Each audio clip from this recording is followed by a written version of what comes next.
Magandang umaga po. Welcome back to my channel mga kaagta. Naglalakad po ako papunta doon sa kabilang barangay. Kasi nga nagtitipid tayo ng pamasahe. Tapos ang mga tricycle, mamaya pa po yan bibiyahe. Kailangan punuan. Since maagang maaga pa, maglalakad tayo papunta doon sa ating destination. Ika nga. Ay, mabuhay po kayong lahat dyan. Shout out dyan, mga kaagta. Shout out dyan kay Tatay Ronel Katong, kay Altia Ortiga, Kaabian Vlogs. Good morning po. Sasali ako mamaya na sa ating live stream. Mamayang hapon, mga alas 2 ng hapon. Maraming salamat po sa pagsali nyo sa akin dyan sa inyong live stream po. Lalakad po ako dito kasi mamili nga ako ng paninda ko mamaya, yung tuyo. Medyo sumama nga yung pakiramdam ko dahil nga medyo nagka LBM ako dulot nung sobrang lamig. Tapos pag araw sobra namang init, hindi ako naligo. Hindi pa ako naligo kasi nga ang lamig-lamig. Pero maaga pa kung gumising kasi sinakitan nga ako ng tiyan. Biglang sumakit yung tiyan ko. Nakakaagta.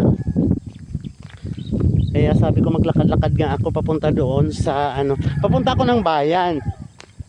Kasi nga bibili ako ng mga aking paninda. Kahit konti-konti lang. Kaya nga tinitipid-tipid ko yung aking pamasahe. Yan. Ding! Lakat-lakat lang, may makudala. Yan mga kaagta. Yung may mga sasakyan, yung may mga tricycle, ay di mas madali sa kanilang pagbiyahe. Tayo, hindi naman tayo ka-afford bumili ng ganyan. Hindi, habang kaya pa ng paa, di maglalakad na lamang. Ganun po mga kaagta. Wait lang po ipo-front cam ko lang. Ayan mga kaagta, nandito na po ako sa may mga kabahayan. Natakot na ako dito na banda kasi may mga aso na. Good morning mga aso. Huwag kayo mga gata. Morning. Hindi mga gat. Yan mga aso.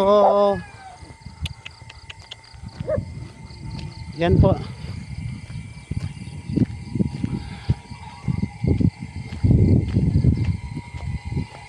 Weng, morning Weng.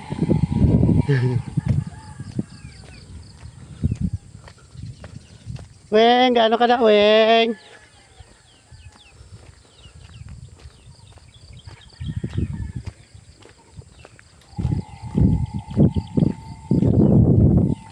Yan mga kaagta, nandito na ako sa kalagitnaan ng barangay namin sa kakabilang barangay. Kasi yung dalawang barangay ito, yung boundary naman is, yung kabilang barangay is barangay Mulobolo, Kawayan. Yung isa namang papuntahan ko ngayon is barangay Kabyaan. Nasasakupan din siya ng Candoni, bayan ng Candoni. Along Negros Occidental pa rin po.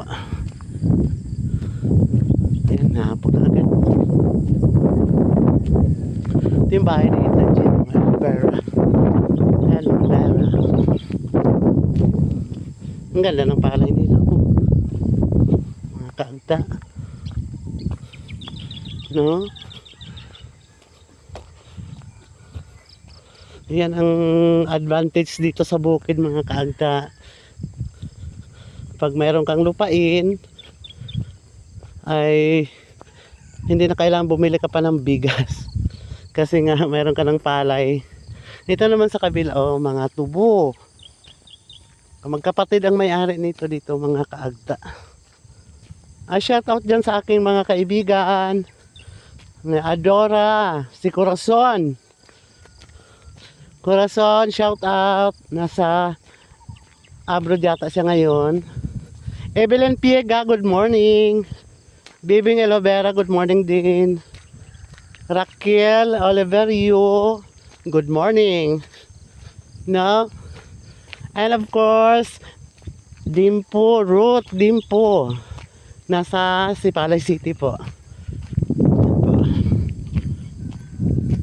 Ayan, babay mo na mga kaagta.